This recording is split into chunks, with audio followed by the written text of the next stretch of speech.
States and our partners in Eurasia have made to dismantle and secure the remnants of the Soviet Union's biological weapons program. We will be discussing what the United States and our partners in Russia, Central Asia, and the Caucasus have accomplished. What, if any, lessons have we learned, and what we can or should not be done, or what can and what should be done to strengthen the Biological Weapons Convention. During the Cold War, the Soviet Union developed an offensive biological weapons program. It was supported by a large network of facilities which employed an estimated 60,000 workers at its height. Soviet scientists were able to engineer pathogens so deadly that they could be deployed with the same killing power as a nuclear bomb. Biological weapons created in labs are inherently different from natural diseases. Weaponized germs are purposefully made to be more deadly, act differently, and resistant to medicine. They can also be delivered in extremely high doses or in combinations to create certain results. It is alarming to hear that the Soviets continued to develop these weapons into the early 1990s in violation of the 1972 Biological and Toxin Weapons Convention, or as it's known as the BWC. That treaty, still in force today, bans the development, production, and stockpiling of biological weapons. The United States government, by comparison, unilaterally and completely ended its weapons program beginning in 1969. So we rapidly ended our biological weapons program as the Soviet Union accelerated theirs. After the disintegration of the Soviet Union, the United States worked to secure these deadly pathogens, dismantle the facilities, and prevent scientists from selling their knowledge on the black market. Congress created the Cooperative Threat Reduction Program, sometimes informally referred to as Nunn-Lugar. And this was to secure the WMD materials in Russia and the newly independent states formerly ruled by Moscow. To date, our government has spent over $2 billion to secure biological weapons facilities and related materials in the former Soviet Union. I am pleased by the apparent success of these initiatives, and at least the perceived success in many cases. The cooperation between our government and many other countries in Central Asia and the Caucasus has led to a safer world, we hope, and that's what we'll be talking about today, we believe. An important part of the BWC is that every 5 years there is a review conference, and it is convened to find ways to improve the convention and to share the data. The next review conference is set to take place in 2016. I look forward to hearing from the witnesses and to hear about their conclusions that they've had about how successful our efforts have been to secure former Soviet biological weapon sites, and based on that experience, what new lessons we can apply to verification or inspections of suspected biological weapons programs in other situations. There are steps we should take to improve and strengthen the BWC. Are there such steps that we can take? And that's what we need to hear today as well.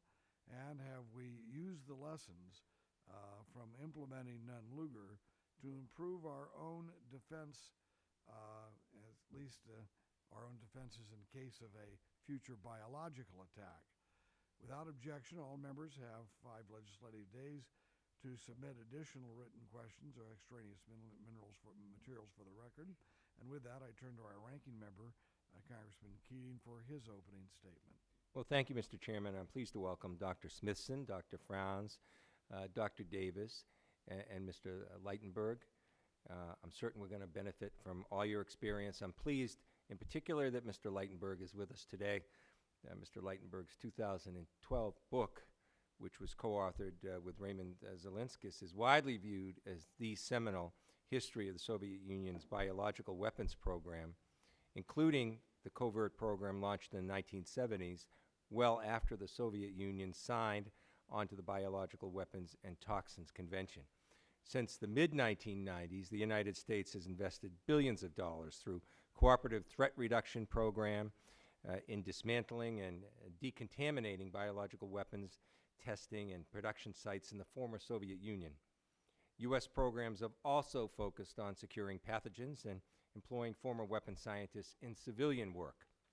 This has not been an easy task given the scope of the Soviet biological weapons program, which at one point employed an estimated 60,000 people at more than 50 sites throughout the Soviet Union.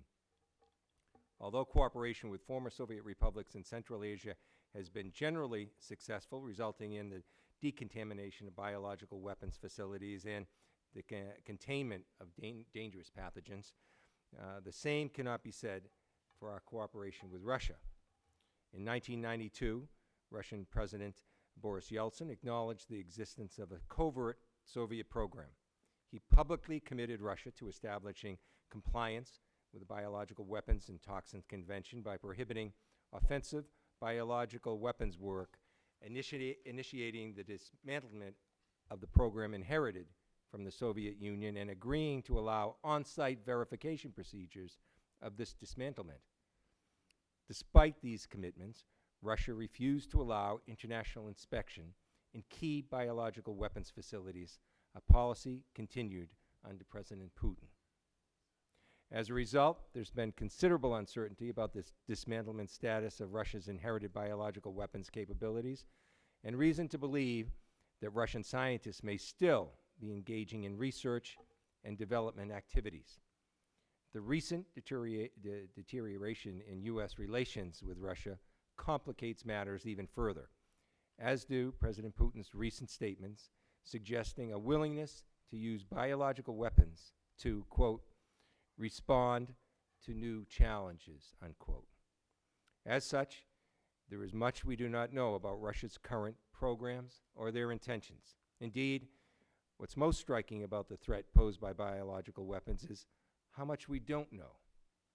I hope this hearing will help the subcommittee to better understand the scope of the threat, as well as the appropriateness and effectiveness of U.S. measures to counteract the threat. In particular, I look forward to learning how other countries perceive U.S. policy and our commitment to eliminating biological weapons. Successive administrations, Republican and Democrat, have advocated against adding a verification mechanism to the BWC.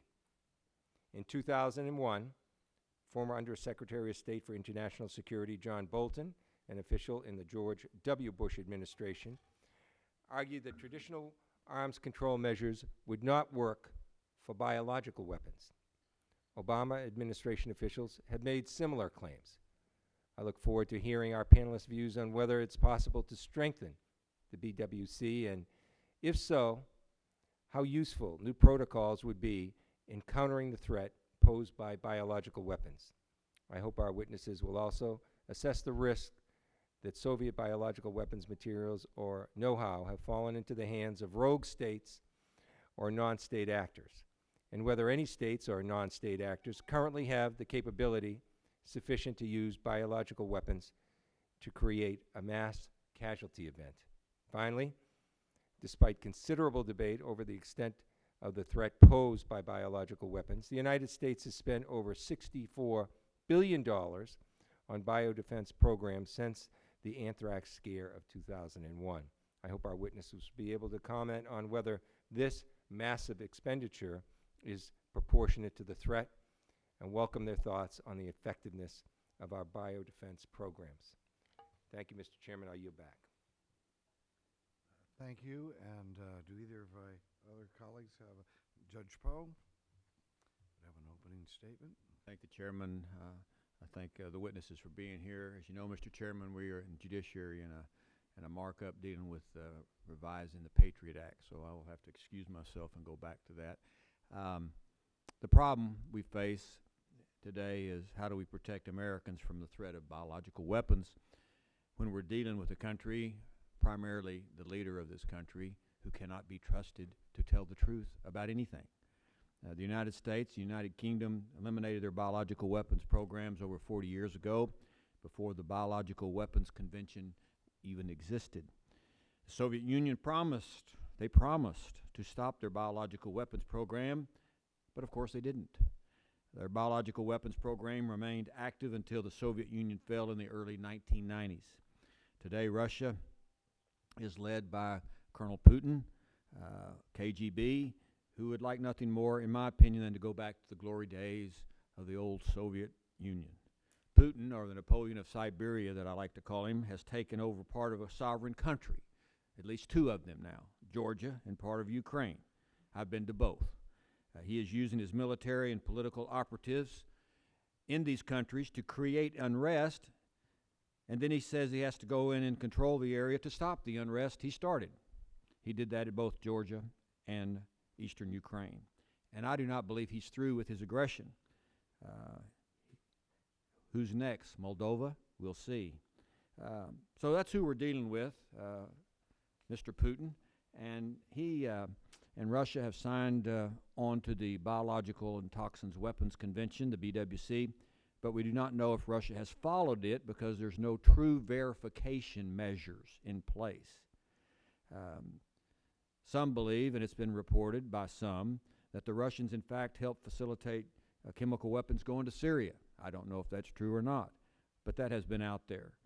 In 2009, this administration stopped even negotiating about trying to verify a country was following the BWC. Instead, the State Department believes that transparency and diplomacy are enough. After Russia's invasion of Ukraine, I wonder if we still follow that philosophy. Apparently we do. It appears to me it's the height of ignorance to trust Putin and his government to keep its word on anything. Therefore, verification must be an absolute. Putin's not our ally, he's not his friend, and he's not a friend of the world, and I certainly don't think we can let him get away with breaking his word. So we must act accordingly. And thank you, Mr. Chairman. I yield back. That's just the way it is. That's just the way it is, Mr. Chairman. To quote a phrase. And Mr. Series. I'll be very brief. Chairman, thank you for holding this hearing, and thank you for being here today. I have a big concern about the region that used to be part of the Soviet Union, because a lot of these weapons were made in some of these countries. And I am concerned that are they secure? Because they have had a number of militant Islamic groups in these regions. And I'm concerned that the whole world is in danger from these groups. So I just want to hear what you have to say, and maybe I can get an idea how secure some of these places are, where they made some of these weapons. Thank you. Well, thank you. To testify before us today, we have 4 distinguished experts on this topic. Each of your full statements will be made part of the record. If we could keep your statements, the verbal part of it, down to about 5 minutes apiece, that would be a big help, but the whole statement that you have would be part of the record. Dr. Amy Simpson is a senior fellow at James Martin Center for Nonproliferation Studies and an expert on biological weapons. In the past, she has worked for the Center on Strategic and International Studies and the Henry Stimson Center. At the Stimson Center, she founded their Chemical and Biological Weapons Nonproliferation Project, and she has also worked to help former weapons scientists engage with civilian companies, thus finding them a peaceful way to use their talents and skills. We also have with us Dr. David Franz, a retired colonel and a 27-year veteran of the United States Army. He served 23 of those years in the Army Medical Research and Materials Command and came to command the Army's Medical Research Institute of Infectious Diseases. During the 1990s, he served as a member of a joint British team which inspected former Soviet bioweapon sites. He also later served as the chief inspector for 3 United Nations inspections missions to Iraq, focusing on that country's bioweapons program. Mr. Davis served in the Royal Navy and spent, Mr. Davis, our next witness, served in the Royal Navy and spent 10 years in British intelligence as its principal biological warfare analyst. He debriefed high-level Soviet defectors regarding their biowarfare program, and after 1991, he went on the ground to inspect Soviet weapon sites. He has had a very distinguished academic and private sector career with numerous honors, including the Order of the British Empire bestowed by Queen Elizabeth II. Mr. Davis is also a fellow in the pharmaceutical medicine and holds a doctorate degree in philosophy from the University of Oxford. Mr. Milton Littenberg is a senior research scholar at the University of Maryland Center for International and Security Studies. He has almost 4 decades of experience working in the arms control and issues affiliated with that. And he has been with the Stockholm International Peace Research Institute and published and edited over 150 scholarly works, including a book recently published by Harvard University on the history of Soviet biological weapons and the weapons program. So I would ask all of you again to keep your statements down to about 5 minutes verbally, but you can put whatever else you want right in the record. And we'll start with Dr. Smithson. Good afternoon.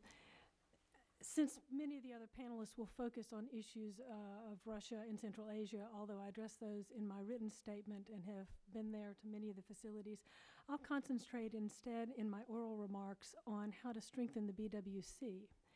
And in doing so, what you're going to get is not just the benefit of my thoughts, but literally an array of the top experts around the world and from the United States biopharmaceutical industry, as well as from the United Nations Special Commission, which was established in 1991 after the first Gulf War to strip Iraq of its weapons of mass destruction. With regard to the former group of scientists, the ones from the U.S. industry, I convened them on a number of occasions to ponder whether or not the BWC could indeed be monitored, because conventional wisdom says that's not possible. And much to my surprise, quite frankly, they crafted a detailed monitoring protocol for the BWC, which relies on many of the standard tools that the inspectors of UNSCOM later used when they went into Iraq. Now, I don't have time to go into the details of this proposal. I would like to in question and answer, but what I'd like to leave you thinking about that proposal is that it is much more stringent than the draft protocol that the United States government rightly rejected in 2001. So they're asking for tougher monitoring provisions. It's also quite contrary to the position of the industry's main trade association, PhRMA, which tends to say that just having inspectors on site could compromise its trade secrets. In contrast, they believe that their monitoring protocol could be implemented without doing that. In fact, they think it would be very, very effective. And their monitoring protocol is equally or less demanding than the inspections that the industry currently undergoes from the Food and Drug Administration, in all except for 2 cases. One would be the size of the inspection team, which would come with a pack of U.S. escorts, which might be difficult for some companies to handle, and the other is the length of time that they would stay on site.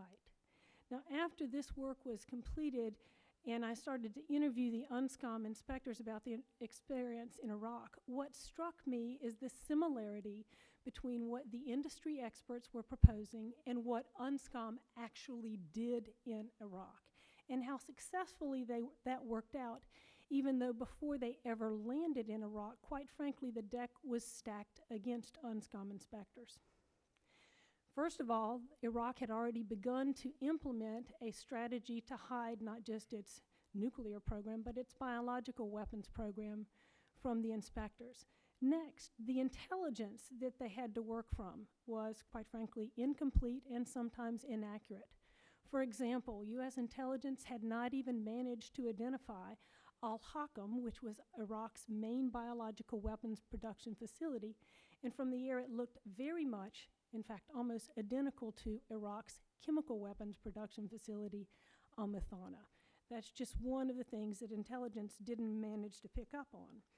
And it's not surprising to me, having worked in this area, that the 2005 report of a blue ribbon panel on U.S. intelligence capabilities to detect weapons of mass destruction programs stated that the U.S. intelligence community, quote, substantially underestimated the scale and maturity of Iraq's biological weapons program leading into the first Gulf War, and with regard to its estimate going into the 2003 Gulf War, it was, quote, simply wrong, end quote. Nonetheless, during the first two inspections that UNSCOM conducted in the summer of 1991, they managed to pick up significant evidence that there was a biological weapons program. Happy to answer questions about that. Moreover, they identified two commercial facilities, supposed commercial facilities, that were actually part of that program. So they believe that it is possible to distinguish between the two types of facilities. Not in every case, but in some cases. Now, in 1994, when they resumed inspections, there were only 3 unspecific intelligence tips that they had to help them in their job. Nonetheless, they did manage to unmask the program using a lot of just plain old smarts and old-fashioned gumshoe detective work. For example, they collected hundreds of documents from suppliers to Iraq's program that allowed them to reverse engineer it. And they sampled a sprayer from a production line at Al-Hakam that the Iraqis said was making a biopesticide using Bacillus thuringiensis. This is also a simulant for anthrax. And when they took this sample, what they found out is that it would be inoperable for a biopesticide because you would need something of 150 microns or larger. And instead, the sample particle size was 10 microns or less, ideal for a biowarfare agent. So with tactics like this, during routine inspections, not no-notice challenge inspections, they painted Iraq into a corner. And on the 1st of July, 1995, Iraq confessed to having produced anthrax and botulinum toxin. On the spot, the inspectors knew this wasn't the whole truth because the Iraqis said they destroyed these agents in 1990. Now, this just doesn't make sense. What state makes a super secret weapon only to demolish it before going to war? And they also already had a handle on Iraq's biological delivery systems, including the fact that they had purchased a very sophisticated, finely machined spinning dispersal device from a German company. So when the executive director of UNSCOM returned to New York, he briefed the Security Council that yes, Iraq had produced chemical weapons, biological weapons, and they admitted that. But we know that's not the whole truth. We think they weaponized this stuff as well. So, contrary to popular thinking, the UNSCOM experience really upends conventional wisdom and stands as a direct challenge to the U.S. policy that the BWC is inherently unverifiable. So my recommendation in preparation for the 2016 review conference is that Congress require the executive branch to do its homework, to study the experience of UNSCOM, to take counsel from scientists inside the pharmaceutical industry, and to prepare a report, a multifaceted report, that examines the capabilities and limitations, not just of inspections, but intelligence, because we're going to need both if we are going to be able to detect and deter biological weapons programs in the future and at present. I thank you for the opportunity to appear before the committee, and I look forward to questions that you might have. Thank you very much. Dr. Franz? Chairman Rohrabacher, Ranking Member Keating, and distinguished members, it's an honor to be here today. I think I'm going. We're good. We're good. Another undetected weapon. Right. I think you're going to see that I'm going to talk about another piece of this elephant that you're trying to describe, and you'll also see that individuals can be friends for a long time and not necessarily agree. First, I will state 4 personal biases related to your questions that you provided us. The Biological Weapons Convention is an important international norm and law. As a nation, I think it is absolutely critical that we demonstrate globally and consistently our full support for the BWC. Secondly, the BWC is necessary but not sufficient for our national biosecurity. Verifying that any nation state is in compliance, I believe, is not possible. Third, reducing the threat requires an integrated effort by the whole of government, academia, industry, NGOs, and a healthy multinational set of partnerships.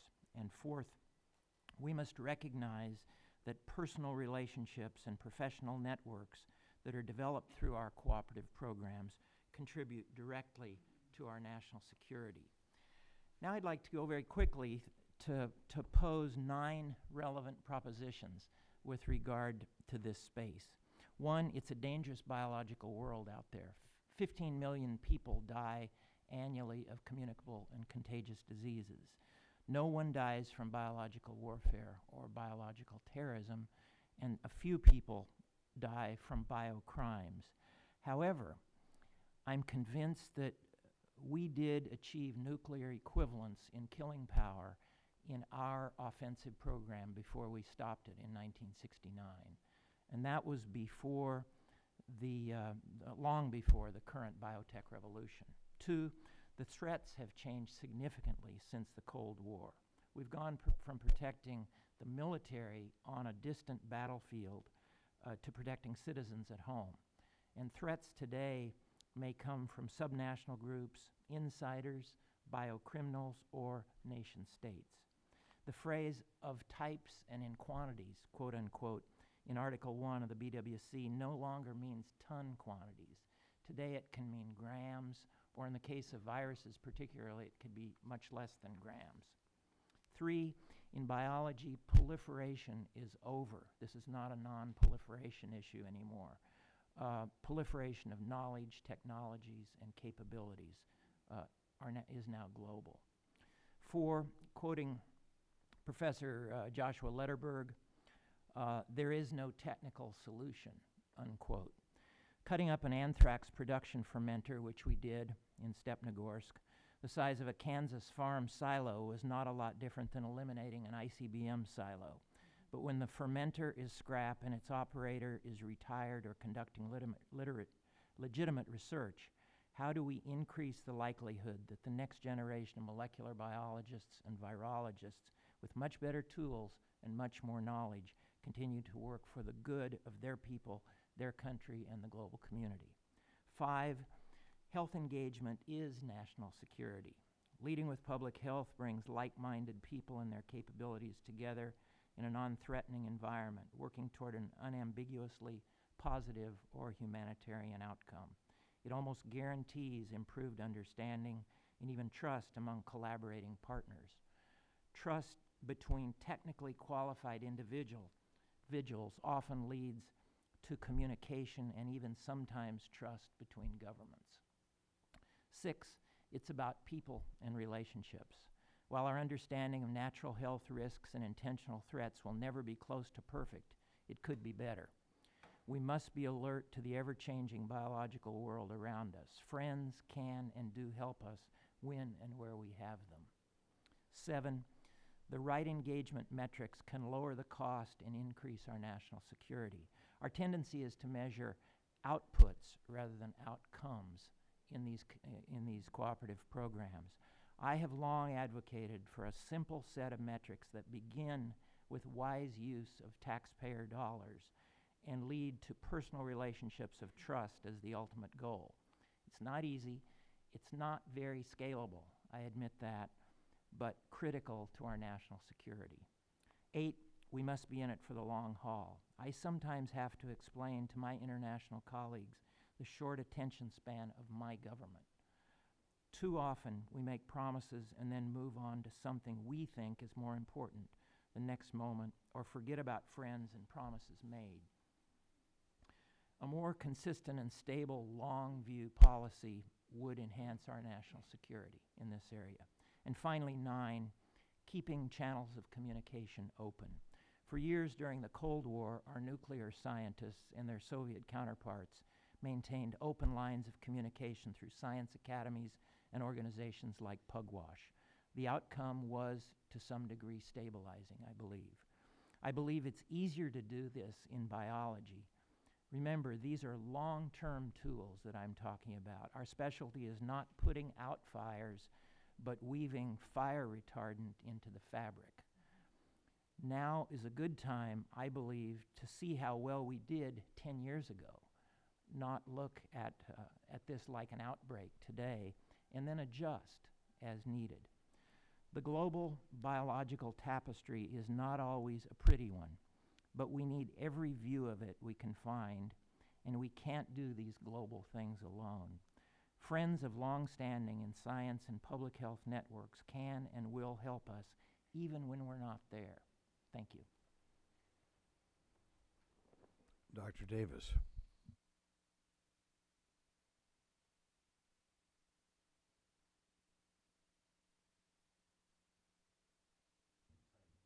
The timer isn't working. I fear it was damaged in the recent thing.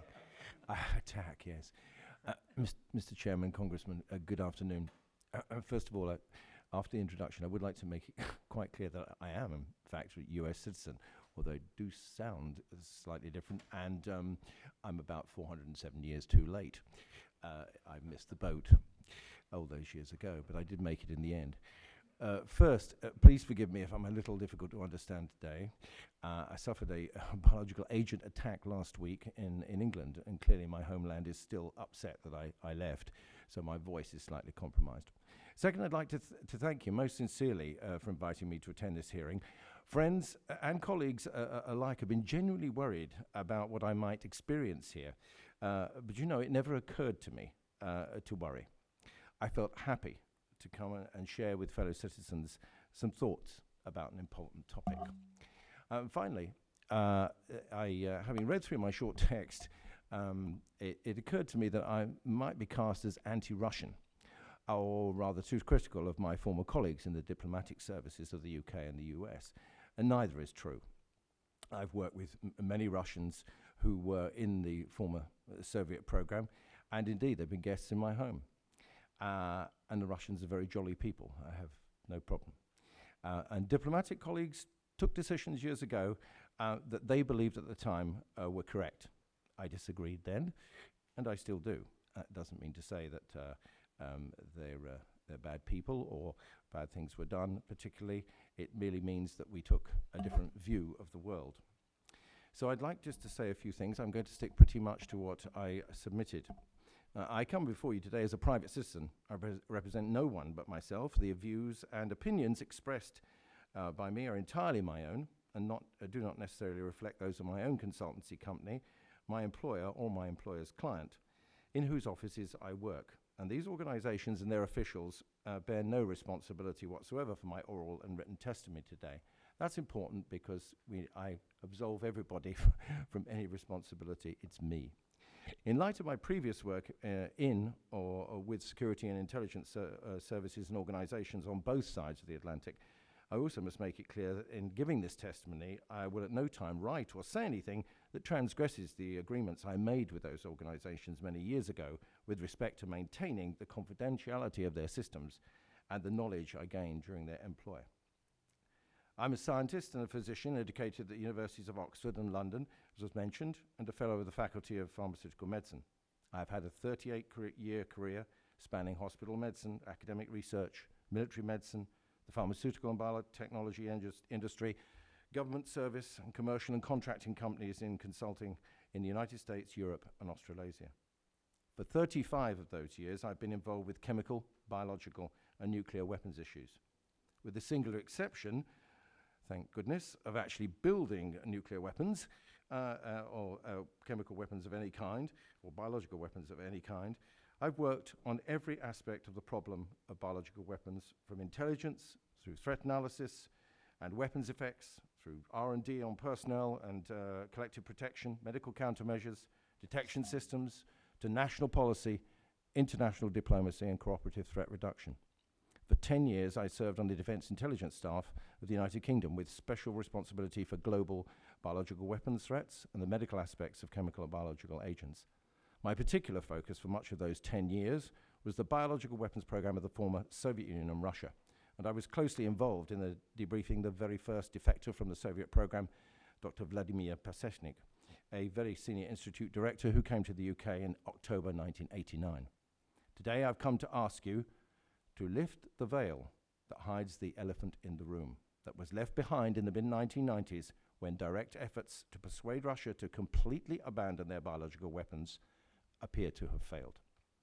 There is no doubt that what we have come to know as ordinary everyday infectious diseases, as indeed Dave Franz referred, are making a comeback, and that a major issue for societies across the globe is the increasingly rapid emergence of multi-drug resistance forms of these diseases. I say this up front because it is an existential risk to society, and I do not want the statements I'm about to make taken out of context or the question of relative risk to be used as an argument to continue to ignore the elephant. Additionally, it's important to state that at the outset that for the greater part of the last 20 years, the context of these discussions about biological weapons and appropriate medical countermeasures has been that of bioterrorism.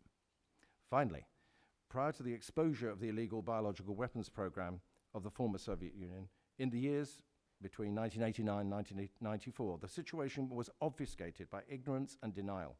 That was the era from 1972 to 1989 for which I coined the term nuclear blindness, to describe a condition characterized by the inability of almost everyone involved in the world of diplomacy, security, intelligence, policymaking, or defense on the Allied side to understand that there was any threat to our security other than that from the possession of tactical or strategic nuclear weapons.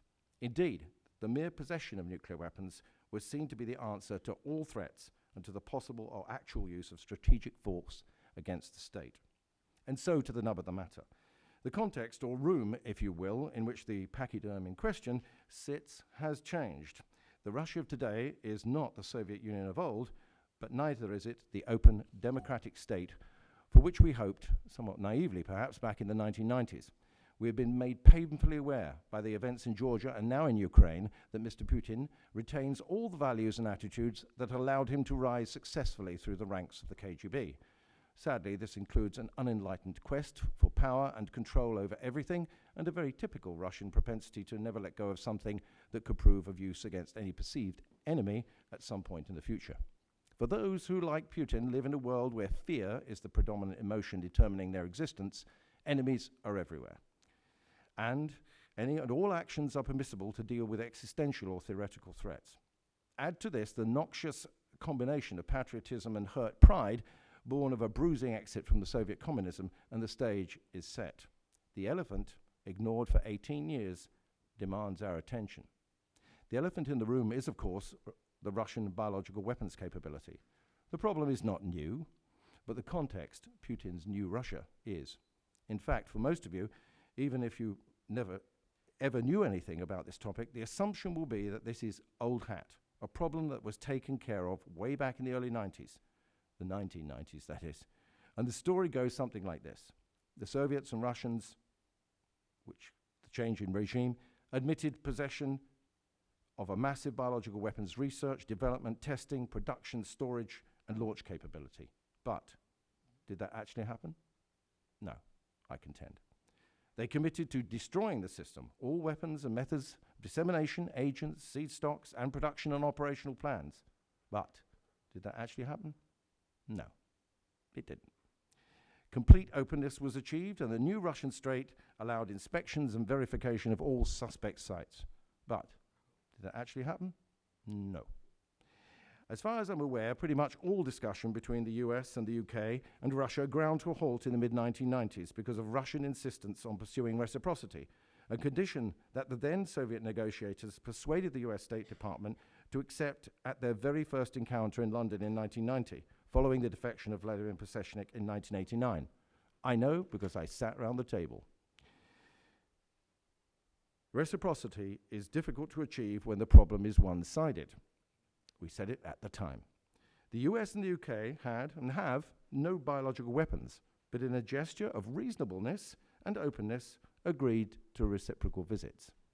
This was, of course, a time when the Prime Minister and the President had agreed to deal with all of this problem secretly, confidentially, and quietly in order to make it easier for the Soviet Union / Russia to comply and get rid of the weapons and move on, rather than pillorying them on the world stage.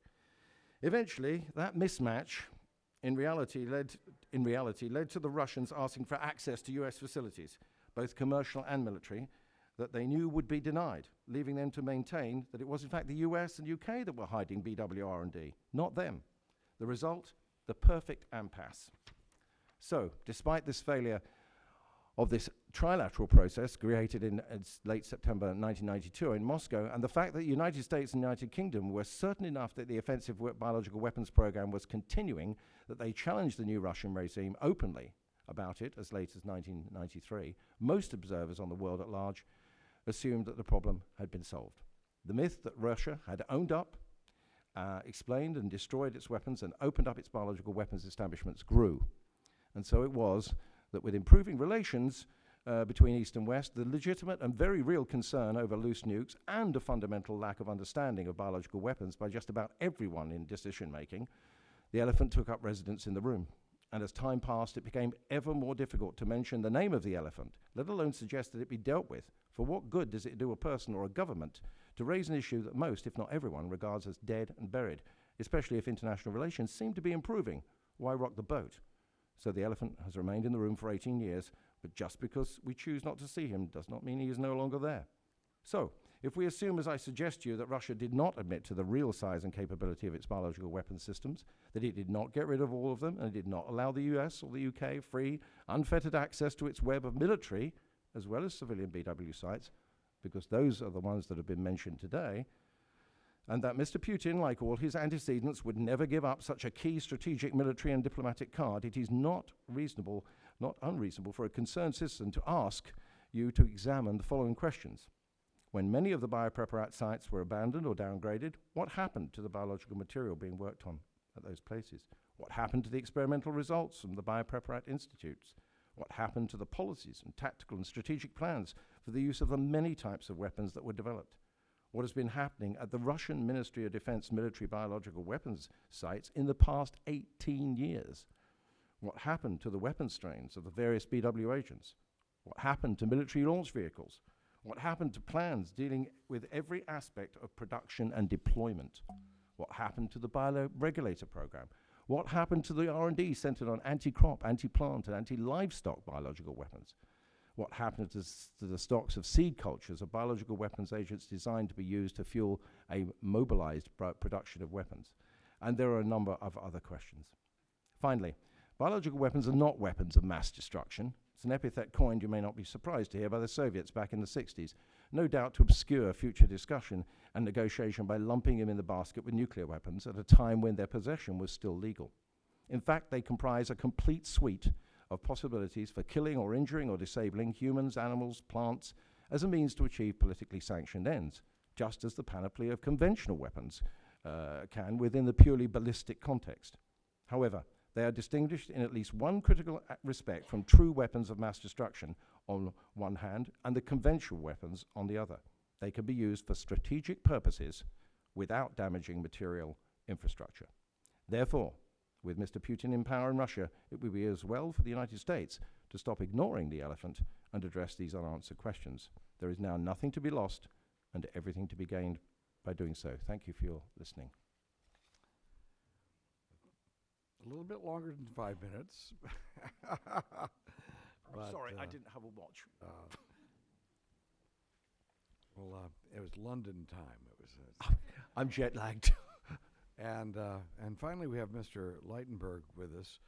and their last witness. Now, there will be some votes coming up, so we want to get it moving as fast as we can. But Mr. Leitenberg, you may proceed with your testimony.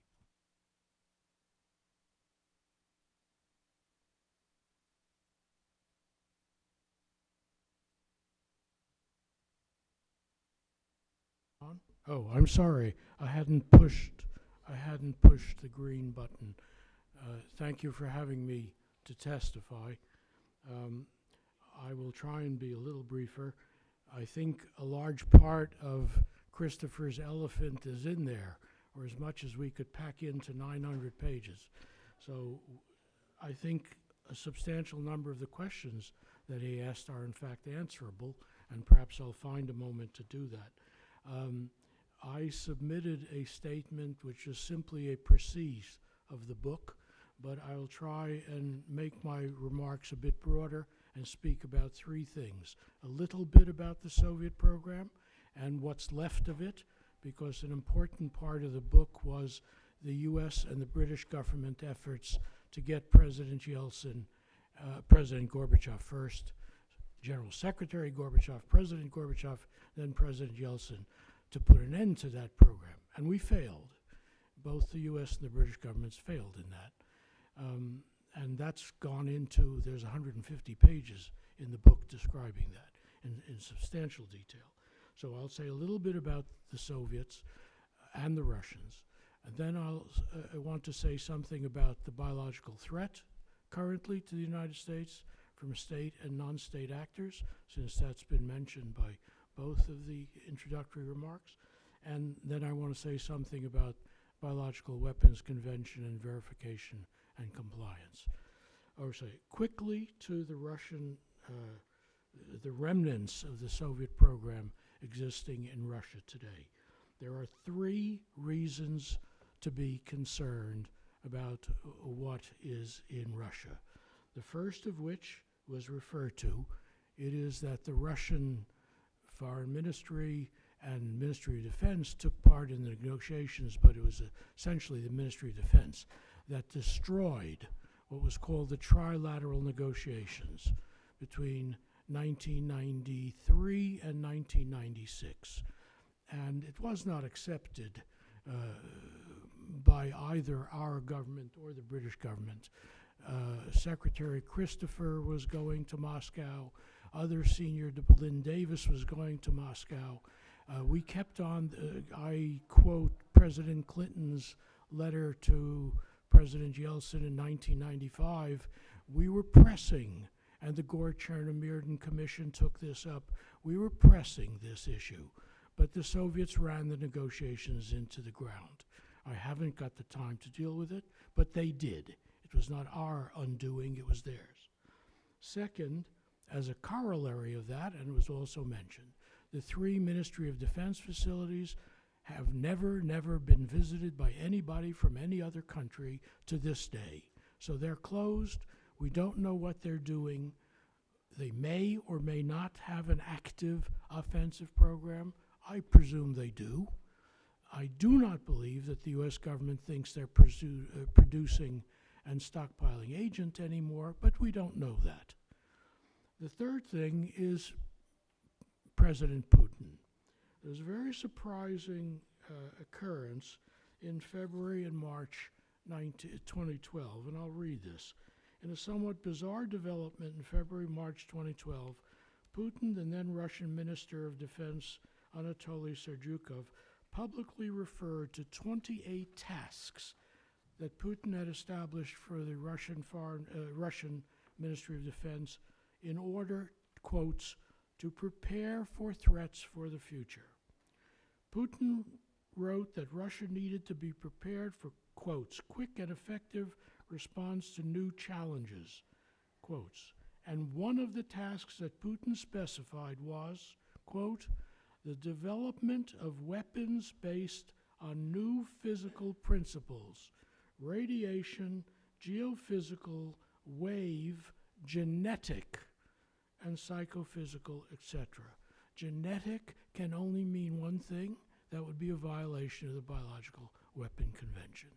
The others happen to be a violation of one of Brezhnev's favorite arms control treaties that the Russians fought for years, called the Hostile Use of Environmental Modification Technologies, signed May 18th, 1977, and entered into force on October 5th, 1978. So all the things that Putin rattled off would be in violation of either the Biological Weapon Convention or what's called the NMOD Treaty.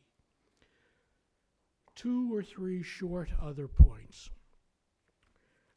because they were raised in various remarks and questions.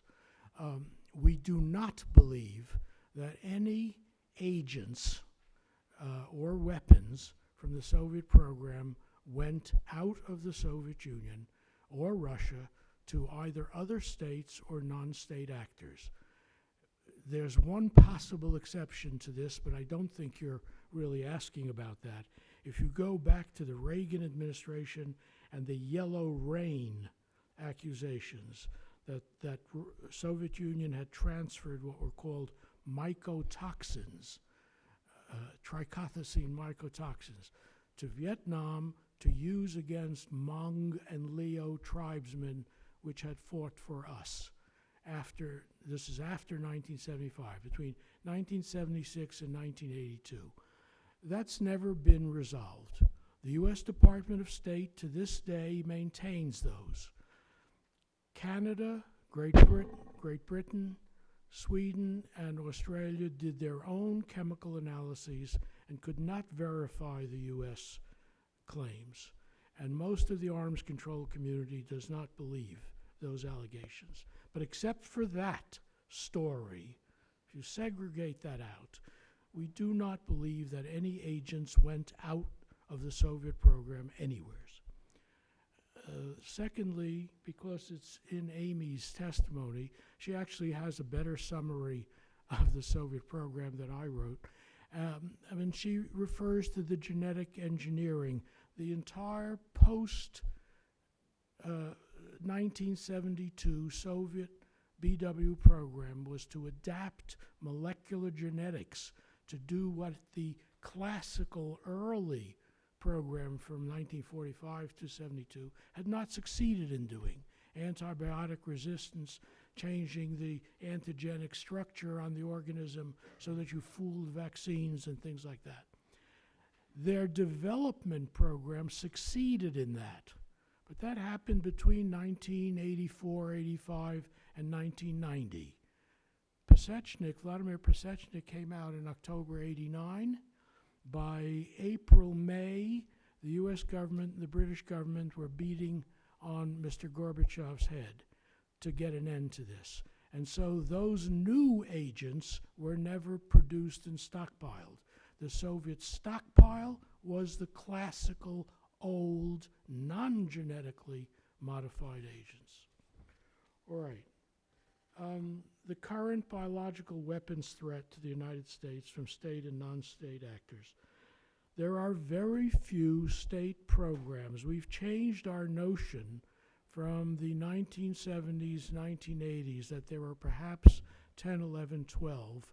In 2006, 2007, our non-compliance statements drastically changed. We reduced that to 5 or 6 countries. And the phraseology about those 5 or 6 countries, even the ones that we still were worried about. So there's Russia, question mark. There's China, also question mark. North Korea, probably. Iran, possibly. Israel, yes, but we don't know what's left of it. So you have 5. We don't know anything about stockpiles in these countries. We assume they have offensive programs, perhaps. But our compliance statements uses phraseology about capabilities in industrial infrastructure, pharmaceutical infrastructure, scientific capability. That would apply to all our NATO allies, all U.S. countries, and to the United States more than anyone else. So those are not criteria for an offensive BW program. So it's a big question mark. Non-state actor programs are terrorists. There is no evidence that any state has ever given a non-state actor biological weapons. As for the famous programs that were tried by the two major groups, first the Aum Shinrikyo between 1990 and 1994, they never obtained a pathogen, an active pathogen, to work with. They had a strain that's used for vaccination of animals, a vaccine strain. You can't make a weapon out of that. It obviously doesn't work. So they didn't have anything of any kind to work with, and what little work they did was incompetent. The Al-Qaeda program between 1997 and December 2001, and I'm the person got those papers declassified, the papers we found in Afghanistan. They too never obtained a pathogen to work with. There are 2 or 3 incompetent people that they trusted, that they thought would do the laboratory work. They never got to their ABCs. Neither of these 2 groups got to the first essentials of doing anything. All right, now let's say something about compliance, and I want to use, You could summarize, please, because well, I'll be as quick as I can. We're going to have a vote pretty soon. And Dave Franz had as his second point, and I think it's quite important, verifying that any individual nation state is in compliance with the BWC is not possible. That's true as an absolute, but it's not true in the real world, because when UNSCOM, which Dave participated in, went to Iraq, and there were teams of 10, 15 people, there were disputes amongst them whether a particular Iraqi facility was an offensive one or a defensive one. And there were such disputes, though Amy's description of the early missions is very good. Nevertheless, Dave also participated in trilateral inspections in Russia, which began in August 91 and lasted through 95. I should be corrected if I'm mistaken, but to my understanding, unanimously, all the members of the U.S. and British teams that went to those sites decided that they were looking at elements and infrastructure of an offensive BW program. As best I know, nobody disagreed with that. Therefore, you don't know things absolutely, but if we had such people as went into the former Soviet Union and Russia from 91 to 95, walking around the Ministry of Defense facilities now, and if we had them walking around facilities in Iran, we would have a very much better idea of what was taking place in those places and whether they had an offensive BW program or not. I can add to this, but your light is on. Thank you very much. We do have time constraints here. I would like to say something about the verification protocol, if you can have that later. I'll yield to my colleague for his questions first, but go right ahead. Thank you, Mr. Chairman. You covered a lot of the ground in terms of the questions I had with the remarks. But I want to, part of it could be consensus too. Let me hit a couple of issues. One, in terms of the more fundamental attacks and the types of biological weapons that could be put into place at a more fundamental basis.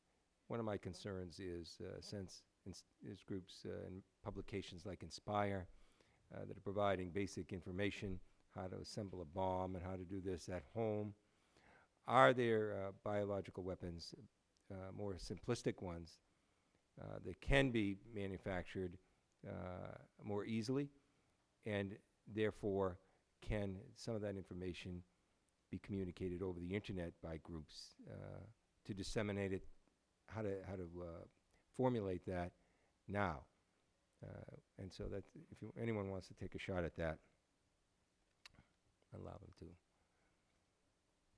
I'll Dr. say a few France, words. thank you, and thank you for your Yes. service Thank to you. our country. I think that it's clear that, first, anything's possible. And as I said, I think proliferation of capabilities and technologies and knowledge is over. However, I think about tacit knowledge. Having spent a lot of time with some of our old bioweaponeers, it's a little bit like our mothers making biscuits without a recipe. There's more than just following a cookbook. And as Milton stated, those sub-state actors who have tried it have not really been very successful and not even been close. I think that starting, I'm probably concerned more about an insider scientist than I am about a terrorist becoming a scientist. I'm also concerned about a terrorist organization recruiting scientists, which is certainly possible. But I think it's important to note that there's a big difference between what the Soviet Union was doing and what we were doing in our old offensive program and what's possible, and it might even just be disruption, as you saw with the anthrax letters that we had here on the Hill in 2001. It was terribly disruptive, terribly expensive, and yet it was gram quantities. So it's, in a sense, you can say anything's possible, but I've spent my life trying to do good things with biology. It's also hard to do bad things with biology to some degree. Good. Dr. Smithson? One of the things that frustrates me is when I see someone go on TV, usually someone with scientific credentials who says, I can do this. Yes, perhaps they could, but each of these agents actually has different characteristics, both in the fermenter and to disperse. So while you may be able to read things, in fact, indeed can read things on the web about fermentation of various biological agents, and there's information out there about dispersal, knowing what to use with which agent is going to be a considerable problem for any individual or group trying to master this. And Dave is exactly right about the tacit knowledge that goes into this equation. Inspire does indeed have some articles, as does the Encyclopedia of Jihad, and there have been analyses done of a variety of cookbooks that individuals have published, and in almost each and every case you will find that there are technical problems with what they recommend. The issue is that equipment is being de-skilled. In other words, as more sophisticated equipment disperses around the world, and this has considerable benefit on the good side of science, but it will also make it perhaps easier for those with malevolent intent to do something bad with a pathogen. And that's because they won't have to have as much of this tacit knowledge. The machine will do it for them. So we've got a point in the future where our problem will become more challenging. But right now, it's one where I think his description of an insider threat versus a terrorist that has no scientific knowledge is very accurate. It's more of a threat of obtaining it rather than creating it. Now, I think Mr. Leitenberg was going in this direction. And I want to ask him this question, and all of you this question, because I'd like to chip in on this too. you can. Let me get the question out, and you can jump in, and, please. But it's the issue of verification. Some of you have addressed that in your statements, but I want to get a sense here. Some of you say, really, it can't be verified. There are different scales of how much can be verified. Just want to quickly our panel to discuss how well can we verify some of this? Because if we can't, or if it's near impossible, then that's good to know as a starting point, because if we're going into the 2016 review conference, and it'd be good to know, because that'll be discussed, I'm sure, there. But if it's a discussion that's going nowhere, I'd like your opinions on that. Verification. How well can we do it? Can I first say something about the previous discussion? I want to make 3 short points to my colleagues. Oh, well, okay, this Let me is long. respond to Milton's comment about my comments. I stand by my statement that that it's impossible to verify compliance. I can't assure you that any country is not doing anything contravening the Biological Weapons Convention, and I stand by that. He talked about my time in Iraq and my time in Russia. In Iraq, the problem was trying to figure out if it was an offensive program or if it was a legitimate program. It was this dual use issue that was really hard. And they were pretty good at hiding things.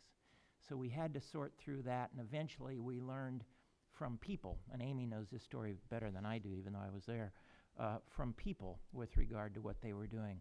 In Russia, there was no question that in my eyes, that when I walked into Obelinsk, this was an offensive program. I had lived and was running a vaccine development facility here in this country, a biodefense facility, and it was nothing like that. So I had no question that that was an offensive program. But I can't verify either that it's ongoing or that it has stopped. That's the issue with regard to verification. It's not that you can't walk into a country or a facility and have some sense, but verifying compliance, I believe, is not possible.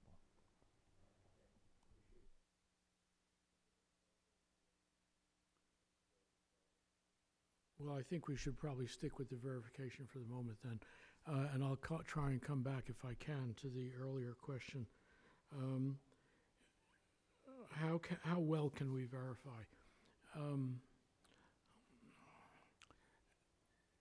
Much better.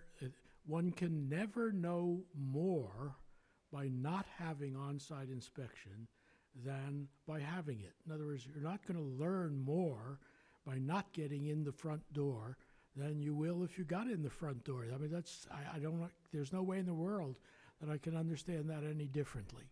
Now, in publications going back to 1996, I have used a 5-page list of criteria that were developed at AFMIC, the Armed Forces Medical Intelligence Command, if I remember.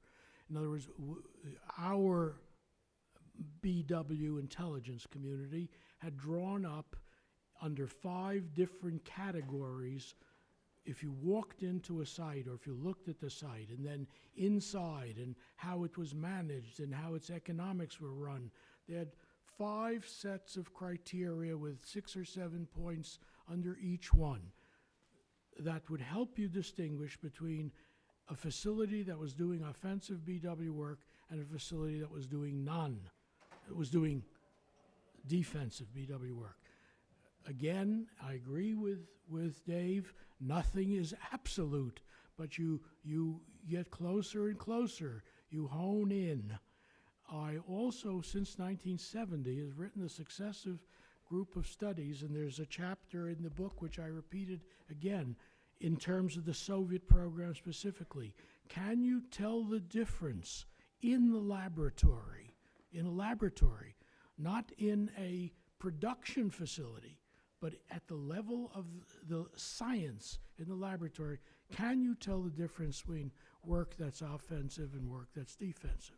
This is an extremely intricate question, but I think you can, or you can get a good way towards it. Now, you asked about... I've got the thrust of my question answered, that being that forensically you can go back and determine that in terms of verification. It's just not something that could be done.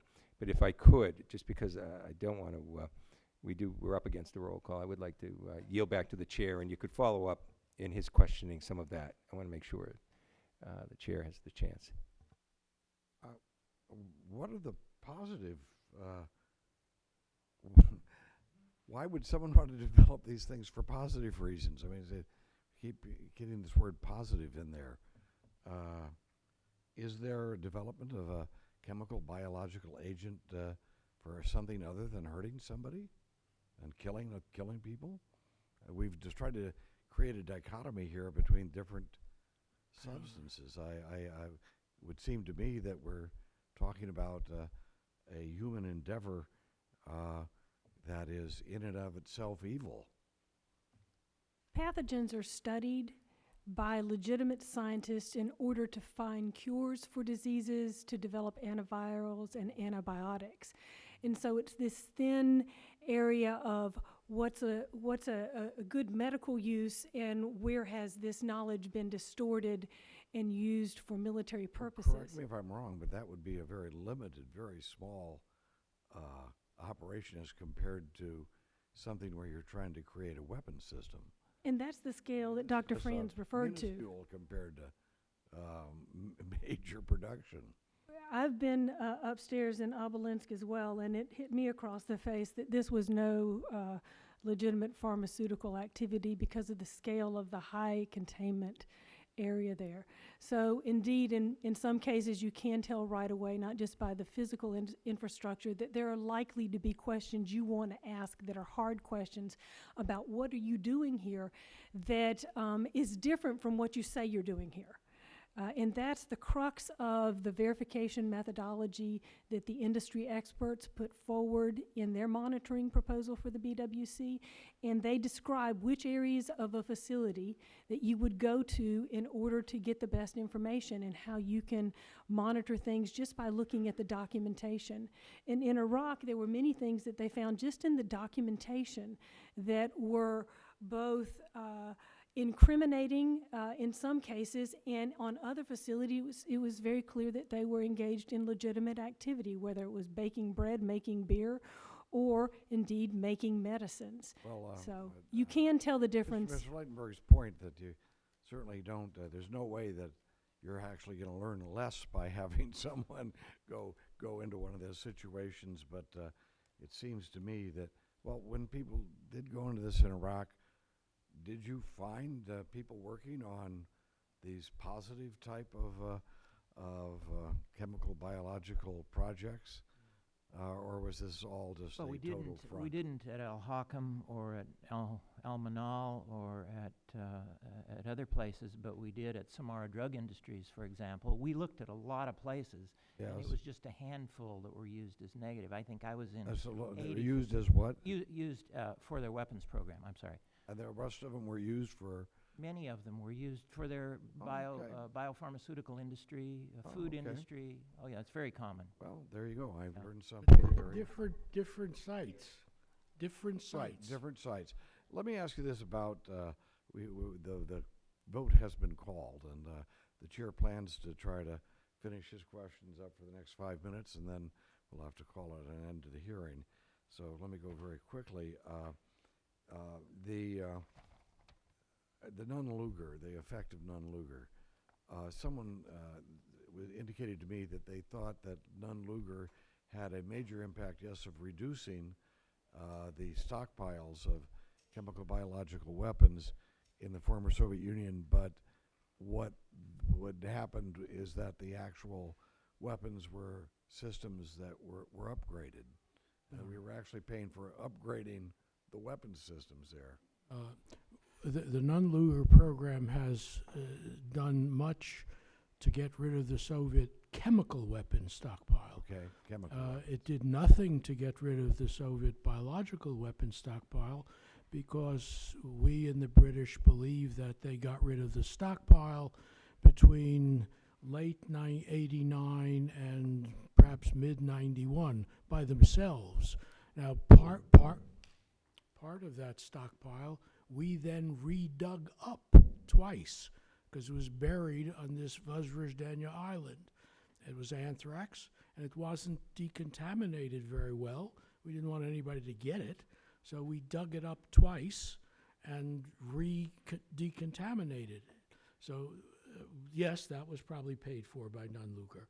But in other words, the Russians got rid of their stocks initially by themselves.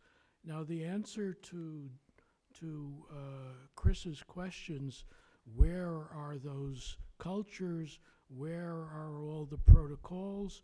They're unquestionably sitting in the Ministry of Defense, the Russian Ministry of Defense, in the old 15th Directorate, which simply was renamed. It now has to do with biodefense. All they did was change the title. In the early years, they kept all the same people. and there are no doubts sitting there. Well, we saved our cultures in our own type culture collection.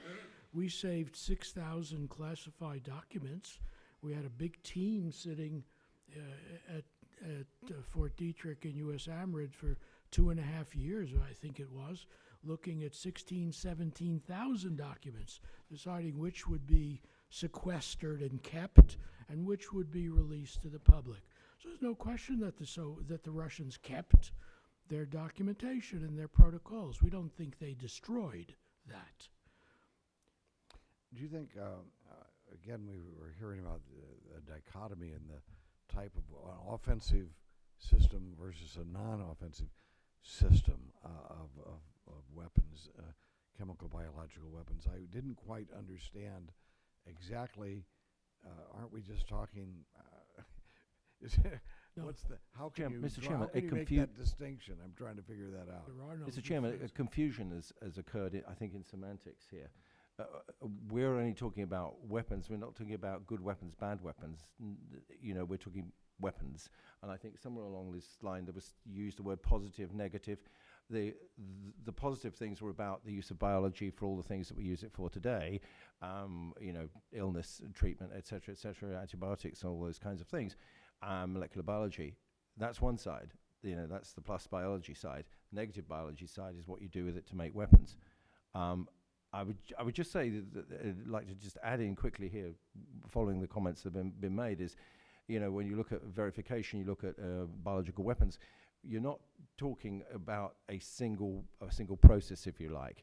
The process of production has changed enormously. I was the first man into Oberlensk, in January 1991, and it's a massive facility. I was the guy inside the explosive chamber with the incident and all the rest of it. So, and we had a bag full of intelligence to go in with. We knew exactly, we knew the background, etc. Today, if you look at what's happening in the biotech industry, you can do what you did with something the size of this room, with something much, much smaller. And that's where so many things on the production side have gone, your signature, what looks bad, what could be done with a small amount of material. The second thing is, the other side of weapons is that, it's no good having, 5 liters of material.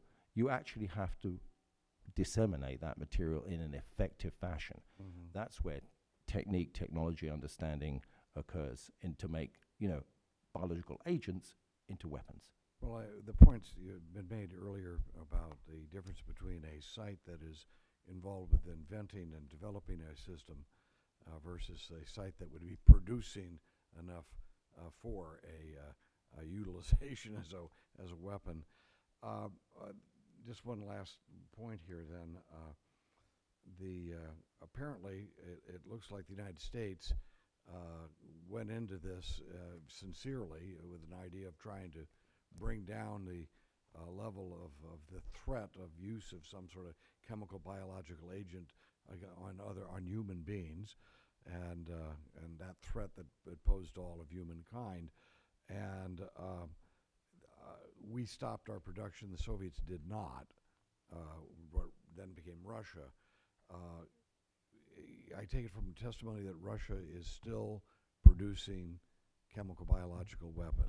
No, Is that right? no. No. No, They're absolutely not. So they just No, didn't destroy what they had. We keep talking about an offensive and defensive program. First of all, a defensive there's no such thing as a defensive biological weapon. A defensive biological program means you make vaccines, you make pharmaceuticals, which is a chemical rather than a vaccine. You make masks, you make suits, you make particular kinds of clothing. That's all defensive. That's legitimate under the convention. Okay. You can do that. There's no such thing as a defensive biological weapon. Right. I forget now what the other part of the question was at the All very right. end. Well, listen, I'm going to give each of you 30 seconds to summarize, because then we have to go vote. Okay. Yes.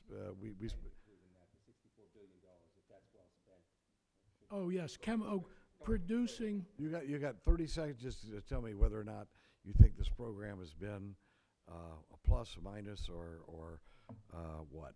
You've got 30 seconds each, because then we got to go vote. I'm sorry. The Cooperative Threat Reduction Program has been a tremendous plus for U.S. and international security, not only because they dismantled actual weapons systems, nuclear and chemical weapons at Shusha, but because we went in with grant assistance for the former Soviet chemical, biological, and nuclear weapons at a point at which they were under or unemployed, and we kept them gainfully employed so Thanks they for making wouldn't that share point. goodies. Good point. Yes, sir. I've been actively involved in the non-lugar program since the beginning, and I'm, as you can tell from my testimony, I'm a real supporter of the people-to-people engagement. And I have close friends in Russia. I have close friends around the world who, some of whom have worked in weapons programs in the past, who no longer work in weapons programs. And I believe, because it's very difficult to, I think it's a lot different to send in an inspector to prove or disprove that there's a weapons program in an organization or in a country than it is to make friends in that country and learn to know them well and even build trusted relationships. Friendship. The program's a success, but its friendship's even better. Yes, sir, Mr. Davis, Dr. Davis. I managed a contract under CTR with Russia for a number of years. People on the ground doing the work. I thought it was an excellent program. I'll make my final remark. The elephant's still in the room. Okay. Three answers to your question. Russia is not producing chemical weapons. At least we don't think so. Under the OPCW, both the United States and Russia have now for 20 years been destroying their existing chemical weapon stocks. We're down to our last 7 or 10%. The Russians are about down to the last 15, 20%. That's chemical weapons. Biological weapons, to the best of my knowledge, the U.S. government does not believe the Soviet Union is producing biological weapons. We are suspicious that they may be maintaining an offensive program in those 3 Ministry of Defense facilities, but we have no way to know. And we should demand to see those facilities. Excuse me? We should demand to see those facilities. Oh, absolutely. There you go.